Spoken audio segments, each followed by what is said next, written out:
Professor As'ad Abukhalil is a professor at California State University, an author and a political commentator of note. And we're glad to welcome him to the mother of all talk shows. Professor, thank you for joining us. I wonder if I could ask you to begin by telling us how the great movement of students is going, not just in California, of course, but some of the most dramatic events have been in California. Is the struggle continuing? Thank you very much for inviting me. And first, congratulations is due regarding your election, despite strenuous Zionist lobbying and efforts over 2 continents. Regarding the student movement in California and America at large, it has to be said, it is quite unprecedented. There is a new generation of activists, the likes of which I have not seen in my 41 years in the United States. In my days in the 80s, Arab Americans and Muslim Americans were very cautious and were very afraid. They were always trying to not offend the other side. The new generation that are led by a group of fierce, courageous Palestinian women are uncompromising and are not being intimidated despite all the doxing, intimidation, vilification that they are being subjected to. There are good news and bad news about that. First of all, there is quite rising of awareness among young Americans about the issue of Palestine. I mean, I never thought 38%, according to a new poll by Harvard University of the youth of the United States, something like 38 believe that Palestine is the #1 issue problem facing the United States. I mean, that's amazing. And also to see that there is now a willingness for the first time. This is why the Zionists are freaking out. We are seeing public questioning of the very founding myth of Israel. For all these decades, Israel refused to submit to any interrogation or investigation about the claims of its founding, the claims of its massacres and war crimes. Now it's different pictures. And we saw today at a predominantly Black college, Morehouse in Atlanta, we saw the students there, represented by one of their top choices, was speaking in front of Joe Biden, calling for a permanent, lasting ceasefire. So there is something in the air. Having said that, there's also a backlash, and I'm seeing the backlash. The backlash, as the Washington Post reported, was at the behest of an organized Zionist effort by wealthy financiers, donors to universities and to political campaigns, who put pressure on the mayor of New York City and who asked them to crack down on the students. I mean, you and I know if the scenes of the crackdown that we saw in New York City yesterday are registered in Syria or Iran, Western media and government will be up in arms. They will be raising hue and cry over the repression that is happening. What about freedom of speech of these students? You know, the French actress Juliette Binoche would cut her hair probably in solidarity with the victims. But when it comes to Palestinians and activists on Palestine in the United States, different story. There is no solidarity. So what I say now is Harvard University yesterday reneged on its agreement with students, and now they are resorting to punishment of expelling students, denying them the opportunity to attend Oxford for Rhodes Scholar opportunity for one of the students. And I am very worried about the next steps. We're going to see that because of the success, the draconian totalitarian success of Columbia University and the president of Columbia, this hand-picked token Arab American, in the way she mistreated the students, many of the other campuses are going to replicate that. And we have to remember, George, we live in a country that is so totalitarian that Congress summons the president of university and interrogates them, questions them about the statements and chants of students in their universities. Who would have ever thought that? Who would have ever thought that? I mean, I never thought I would see something like that in the United States. But in a way, it is good. Let us see the West as it is. You were talking about Finland, for example, a while ago. Finland used to be thought of as this alternative to Western NATO aggression, this neutral kind state. We now realize the West is NATO. That's the name of it. And it's a white supremacist, genocidal axis that is aligned around imperialist interests, and Israel serves the purpose. Israel cannot even defend itself despite all the billions of dollars being showered on it. And that's a testimony to the failure of all the justification over the years by the US Congress. They were saying that we're going to send them all these billions because we don't have to fight on their behest.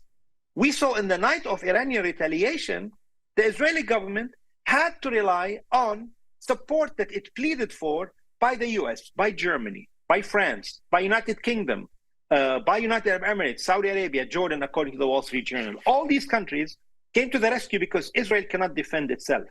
And we see that this underground band of resistance fighter in South Lebanon and in Gaza are humiliating the Israeli army. After 7 months, they have no victory to show unless you measure victory by the number of the skulls of babies that you killed.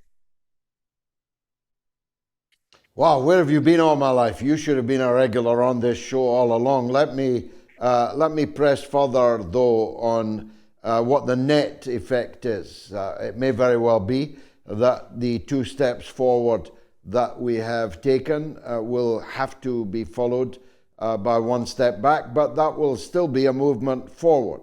What's the balance, do you think, in public opinion? And has that been measured? In Britain, for example, which of course is the author of the whole disaster, Nakba, catastrophe, and is still until this moment complicit in Palestinian suffering and death, but the only 13% of the British public support what Netanyahu is doing and the British government's interface with it. 13%. Unlucky for the politicians who are supporting it. 13% is definitely not enough to prosper in the upcoming elections. So tell us, if you will, if you know, what's the net impact amongst American public opinion? Well, there's no question, if you measure it by public opinion surveys over the decade, there's been a shift, a major shift in public opinion about Israel. When I first came to the United States in 1983, the bulk of support for Israel rested in the big cities, liberal democratic cities on the coast of this country. And the Republican Party stood for a more neutral policy on the Middle East. We're talking about the New England Republican Party. With the rise of Reaganism and religious right, it has changed dramatically. So Southern Baptist, evangelical Christian now are the most stalwart supporter of Israel in the United States. These are the ones who are to the right of Netanyahu. They find themselves among Smotrich and Ben Gvir and those types, and Meir Kahane as well. So there has been a change. The Democratic Party has changed as well, but it's like the Labour Party in England. The rank and file are supportive of the Palestinians, but the leadership is a different story because we don't have democracies like to speak of.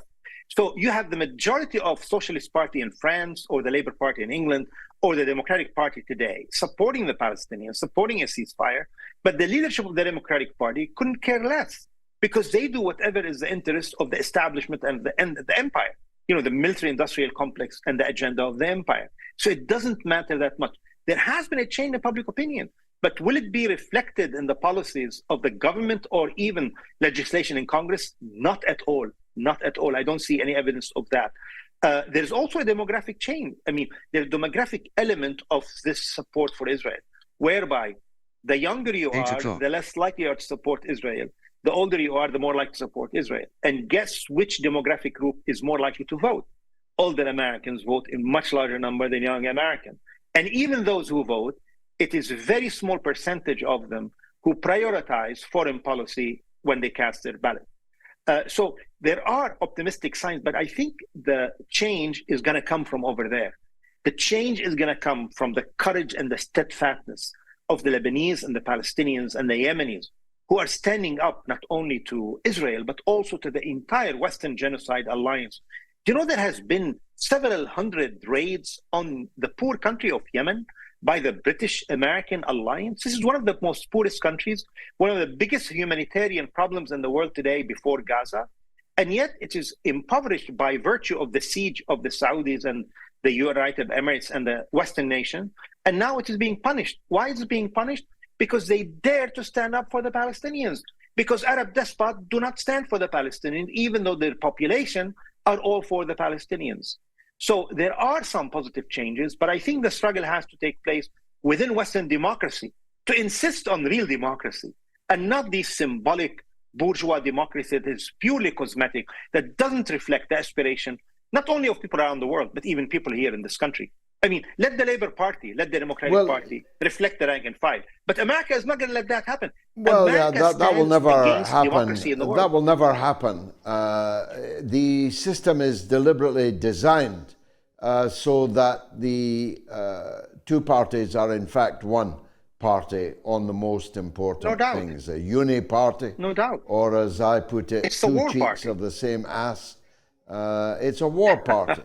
And that will, of course, continue. And so we need to find new forms of representation. You know, the idea that voting for Biden, you can push him left, as some fools contended, is, of course, now seen universally as bunkum. But in both our countries, you can vote for Israel supporter A, or even more slavish Israel supporter B. In the United States, it's A, B, and C. It is Genocide Joe, Zion Don, or RFK with a worm in his brain marked Zionism. Nobody else has been able to make the breakthrough. When can we expect that? What can we do to make that happen? Well, I mean, as somebody who teaches American government at university, I can tell you that this is a very undemocratic country. I mean, look at the antiquated system in which American presidents are selected in a way that doesn't really reflect public opinion, because it's not counted by popular vote, but in a very complicated system of double filtration, because the founding father did not trust the masses to elect a president. They thought it's an important matter should be left to an elite. There's also the question of limitation of choices. I mean, here we have two parties you cannot penetrate through, because the electoral system is designed on very small, narrow electoral district, and it makes it very hard for a third party to emerge. In addition to that, you have the Senate, which is a club of wealthy people. The average campaign costs, tens of millions of dollars. So it's very unlikely to democratize, and the two parties are very comfortable and content with the system that they have. But having said all that, there are changes, and people are making their views known on college campuses and elsewhere. Labor unions in America, for the first time, they are deviating from the Zionist dogma, something that hasn't happened in the past, because the labor union here in America have been totally subservient to the Zionist lobby. These are positive changes, college campuses, but on the other hand, I think that we have to expect the change to come from over there. Israel is going to be defeated, not in the halls of Congress or the House of Commons. It's going to be defeated on the ground, on Arab land. And I am sure of that more than ever. I mean, having witnessed the 33 days of humiliation of Israel in the area where I hail from in South Lebanon, where Israel couldn't advance 1 inch in 2006, and look what they are doing to Gaza, destroyed the whole place. 80% of homes are affected and destroyed, and yet they cannot vanquish and they cannot subjugate the population. I mean, that's amazing. I mean, from the beginning of this war of genocide, Israeli media and Gulf regimes media, UAE and Saudi Arabia, have been desperate to find Palestinians in Gaza to rise up against Sinwar. And I can tell you right here, as somebody who follows public opinion very closely, there is no Arab today more popular in the entire region and probably beyond than Sinwar. He has the chance of becoming another Nasser if he emerges alive from this onslaught. Wow, it's been wonderful talking to you, and I somehow feel it won't be that long before I'm talking to you again. Professor As'ad Abukhalil, thank you for joining us.